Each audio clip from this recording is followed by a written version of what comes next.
దాంట్లో మీరు క్రియాశీలక పాత్ర పోషించాలి. ఒక యాప్ రిలీజ్ చేయబోతున్నాం. రాష్ట్రంలో ఎక్కడైనా కానీ, ఎవరికైనా కానీ, ఏ అధికారితో అయినా కానీ హెరాస్మెంట్కి ఎవడైనా లోన్ అయితే ఆ యాప్ లేకపోయి యాప్ అడిగే క్వశ్చన్, నీకు ఏ రకంగా అన్యాయం జరిగింది అని. ఫలాని అధికారి నన్ను ఫలాని రకంగా, ఫలాని వాడి ఇన్ఫ్లుయెన్స్లో నన్ను అన్యాయంగా నా మీద కేసు పెట్టి నన్ను చిత్రహింస పెట్టినాడు అని చెప్పి ఎవడైనా కూడా యాప్ ద్వారా ఆ అధికారి పేరు దగ్గర నుంచి ఆయనకు జరిగిన ఏ పరిస్థితుల్లో ఆయన ఏ రకంగా ఇబ్బంది పడ్డాడు అనేది ఆయన చెప్పచ్చు.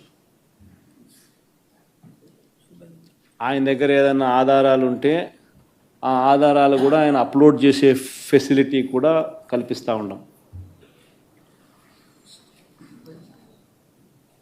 సో ఇంకో బటన్ నొక్కితే ఆయన కావాల్సిన ఆయన దగ్గర ఉన్న ఆధారాలు ఏదైనా ఉంటే ఆధారాలు కూడా ఆయన అప్లోడ్ చేయొచ్చు.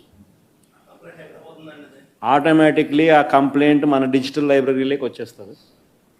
ఆ యాప్ ద్వారా మన డిజిటల్ లైబ్రరీ మన దగ్గర ఉన్న మన సర్వర్లలోకి మన డిజిటల్ లైబ్రరీలోకి వచ్చేస్తుంది. రేపొద్దున మనం